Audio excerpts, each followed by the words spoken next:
Hello student, good morning. I hope you will be fine. Today I will start chapter number 1, crop production and management of class 8 part 3rd.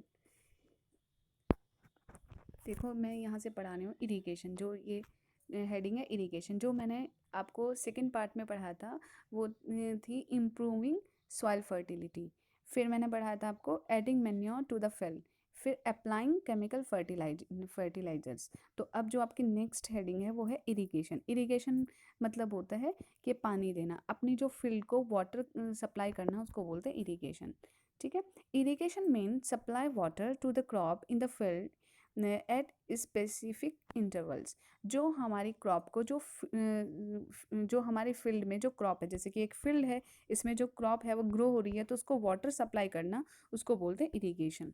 अब irrigation water क्यों essential है crop के लिए? Water is important for crop as, जो water है वो क्यों ज़रूरी है क्रॉप के लिए? Because germination of seed doesn't take place without water. देखो अगर वाटर ना हो तो जो सीड होती है, जो बीज बीज होता है, वो नहीं जम पाएगा, वो जर्मिनेट ही नहीं हो पाएगा विदाउट वाटर। सेकेंड है root fail to develop and elongate in the dry soil. देखो जो रूट होती है वो क्या होगी, वो डेवलप ही नहीं हो पाएगी, ग्रो ही नहीं हो पाएगी। वो जो रूट होती है, सॉरी रूट मैंने ऊपर बना दिया, जैसे कि ये हमारा ग्राउंड है और ये जो रूट है, तो ये जो रूट है वो ग्रो ही नहीं हो पाएगी, डेवलप ही नहीं हो पाएगी, फेल हो जाएगी, क्योंकि ड्राई सॉइल है, अगर उसको वाटर ना मिल पाए। फिर उसके बाद है next nutrients can't move up from the soil in the absence of water. देखो ये हमारा जैसे ग्राउंड है, ये क्या है, रूट है, और ये प्लांट ग्रो हो रहा है ऊपर की साइड। तो अगर वाटर नहीं है तो जो न्यूट्रिएंट्स है वो ऊपर नहीं जा पाएंगे। ठीक है, लीव्स में फोटोसिंथेसिस नहीं हो पाएगा विदाउट वाटर। विदाउट वाटर जो है वो न्यूट्रिएंट्स नहीं जा पाएंगे। ठीक है। उसके बाद it protect the plant from Frost and hot air condition. देखो जो ये हमारा प्लांट है, तो देखिए ये एयर, जो हॉट एयर चलती है, बहुत तेज़ गर्म हवाएं चलती हैं, फिर फ्रॉस्ट वगैरह हो जाता है। फ्रॉस्ट किसको बोलते हैं? जो पाला पड़ता है, जो वो फॉग सा हो जाता है, तो उस वजह से भी जो वाटर है वो प्रोटेक्ट करता है प्लांट को फ्रॉस्ट से और हॉट एयर कंडीशन से। फिर उसके बाद है ये तो हमारा क्या है कि इरिगेशन क्या होता है और इरिगेशन से क्या बेनिफिट्स होते हैं प्लांट को। उसके बाद है दस water is essential for the proper growth and development of the crop plant. जो वाटर होता है वो जो क्रॉप प्लांट है उसको काफ़ी असेंशियल होता है, जिससे कि जो हमारी जो क्रॉप है वो प्रॉपर ग्रोथ हो और डेवलपमेंट हो। Water is absorb by plant from the soil through the root system. देखो जो वाटर होता है वो क्या करता है, जो रूट होती है, ये जैसे कि रूट है, तो रूट में जो प्लांट है, ये प्लांट है, तो जो वाटर है वो कौन एब्जर्व करता है? रूट। और कौन से सिस्टम से? जो नीचे वाला पार्ट होता है, अंडरग्राउंड जो पार्ट होता है, उसको क्या बोलते हैं हम? Root system. कौन सा पार्ट होता है? जो अंडरग्राउंड पार्ट होता है उसको बोलते हैं रूट सिस्टम। और जो अबव द ग्राउंड पार्ट होता है, जो ग्राउंड से ऊपर वाला पार्ट होता है, उसको बोलते हैं शूट सिस्टम। ठीक है। तो जो एब्जर्व करता है वाटर को प्लांट के लिए, उसको बोलते हैं root system. Along with water minerals are also absorb. फिर उसके साथ साथ वो वाटर और मिनरल्स को भी एब्जर्व करता है। किसके? जो रूट होती है वो वाटर को तो एब्जर्व करता है, लेकिन उसके साथ साथ वो मिनरल्स को भी एब्जर्व करता है। तो हमने यहाँ तक अभी पढ़ा है कि इरिगेशन क्या होता है। अपनी क्रॉप को वाटर को सप्लाई करना, उसको बोलते हैं इरिगेशन। इरिगेशन से क्या बेनिफिट्स होते हैं? अब जो इरिगेशन है वो किस मेथड से किया जाता है? Traditional methods of irrigation. देखिए कुछ ट्रेडिशनल मेथड्स हैं। In this methods cattle and human labour is used. इसमें क्या होता है, कोई जैसे कि कैटल यूज़ होते हैं या कोई ह्यूमन भी यूज़ किया जाता है, जो ट्रेडिशनल मेथड था इरिगेशन करने का, पानी देने का। Hence this methods are cheap but less efficient. The different traditional methods are, देखो ये थोड़ा जो मेथड था जो इरिगेशन का ट्रेडिशनली जो चला आ रहा था, वो क्या था, थोड़ा चीप था, काफ़ी सस्ता था। तो कुछ जो मेथड्स हैं ट्रेडिशनली वो कौन से हैं? मोथ, चेन पंप, राहत, ढेकली, ये सब क्या हमारे मेथड्स हैं, ट्रेडिशनल मेथड्स। लेकिन कुछ some of the modern irrigational methods are as follows. लेकिन कुछ मॉडर्न इरिगेशन मेथड्स हैं अब जो आज के टाइम में चल रहे हैं, वो कौन सा है? सबसे पहले sprinkler method.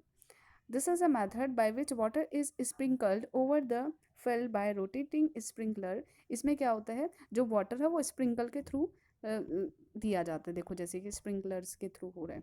The water flow to the main pipe and then to the small pipes with the help of pump. देखो इसमें क्या होता है, एक मेन पाइप होता है, फिर मेन पाइप से जो वाटर है वो आता है, और फिर स्मॉल पाइप्स में वो स्प्रिंकलर के थ्रू दिया जाता है इस फील्ड में। This method is good for uneven land with less available of water and sandy region. देखो जो ये मेथड होता है ये काफ़ी अच्छा मेथड है, जिससे कि जो लैंड है उसको प्रॉपर वाटर मिलता रहे, और जो वाटर है जहाँ पर लेस अवेलेबिलिटी ऑफ वाटर है वहाँ पे ये यूज़फुल है काफ़ी, क्योंकि यहाँ पे वेस्टेज ऑफ वाटर नहीं होता, एक प्रॉपर लैंड को मिल जाता है वाटर।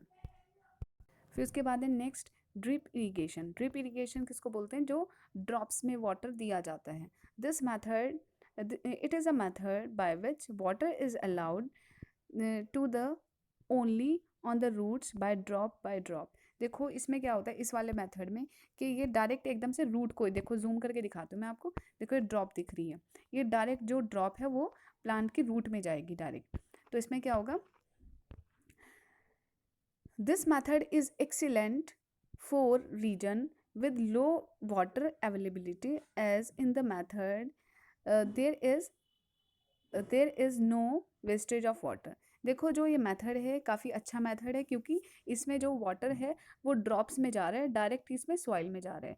और ये मेथड जो है वो कहाँ पर ज़्यादा एप्लीकेबल होता है, कौन से रीजन में, जहाँ पर लो वाटर अवेलेबिलिटी है, जहाँ पे बहुत कम पानी की बहुत कमी है, वहाँ पे पानी जो है वो अवेलेबल नहीं होता, तो वहाँ पे ये जो ड्रिप इरिगेशन है वो काफ़ी एप्लीकेबल होती है, क्योंकि वहाँ पे वेस्टेज ऑफ वाटर नहीं होता फिर। ठीक है, उसके बाद है वीडिंग। वीडिंग किसको बोलते हैं, जो वीड्स होती है, जो अनवांटेड प्लांट है उसको रिमूव करना अपनी फील्ड से, उसको बोलते हैं वीडिंग। अब देखो वीड्स क्या होती हैं, weeds are unwanted and uncultivated plant that grow along with the crop plant. देखो जो हमारी ये फील्ड है, एक एग्जांपल दे रही हूँ, ये फील्ड है, इसमें हमारी जो क्रॉप है ग्रो हो रही है, ठीक है, ये क्रॉप ग्रो हो रही है। अब मैं वीड को बताती हूँ, फिर उसमें कोई घास उग जाना। देखो जैसे कि ये क्या है, रेड रेड से मैं आपको ये रेड कलर इसलिए लिया है कि ये क्या है, वीड है। जो घास उग जाती है हमारी क्रॉप के साथ उसको बोलते हैं वीड। ये हमारे लिए क्या है, अनवांटेड प्लांट, हम इनको नहीं चाह रहे ना कि ये ग्रो होए, हम कौन से सोच रहे हैं कि हमारी ये वाले प्लांट ज़्यादा ग्रो होएं, ये अच्छी ग्रो होएं, क्योंकि यही हमें क्या देंगे, यही हमारे रिजल्ट को इम्प्रूव करेंगे, यही हमारे रिजल्ट को बढ़ाएंगे। फिर देखना है it if you visible a field you will notice many weeds growing with the crop plant। अगर आपने ध्यान से देखा होगा क्रॉप को, फसल को, ठीक है, तो उसमें आपको काफ़ी वीड्स दिखाई देती हैं। These weeds are not grown by a farmer. इस वीड को फार्मर ग्रो नहीं करता, क्योंकि उसका पता है वो तो अनवांटेड है, उसको तो वो चाहता ही नहीं कि वो ग्रो होए, लेकिन इसको ग्रो नहीं करते, लेकिन ये अपने आप ही ग्रो हो जाते हैं। They grow on their own, ये खुद ही ग्रो हो जाती है। कौन, वीड, जो घास उग जाती है। देखो अगर आपने गेहूं का जो खेत है उसमें देखा होगा काफ़ी सारे जो अनवांटेड घास ग्रो हो जाती हैं, ठीक है, उसको कोई फार्मर्स ग्रो नहीं करता, वो अपने आप ही ग्रो हो जाते हैं। क्यों ग्रो हो जाती है, क्योंकि जब उसको प्रॉपर वाटर मिलेगा, न्यूट्रिएंट्स मिलेगा, सनलाइट मिलेगी, तो वो खुद से ग्रो हो जाएगी। अब देखो कुछ वीड्स के एग्जाम्पल है, some examples of common weed are. कुछ एग्जाम्पल दिए हुए हैं जो वीड्स होती है काफ़ी कॉमन होती है, वो है एमेरंथस जिसको चौलाई बोलते हैं, चिनोपोडियम जो बथुआ होता है, एंड वाइल्ड ओट जो जवा होता है। ये सब क्या है, वीड हैं, जिनको हम नहीं चाहते कि हमारी क्रॉप में ग्रो हो जाए। The process of removing weed from a field is called weeding. Weeding किसको बोलते हैं, देखो वीड से बोलते हैं घास को, ठीक है, और फिर इस घास को अपनी फील्ड से रिमूव करना, बाहर निकालना, इसको इसको बोलते हैं वीडिंग।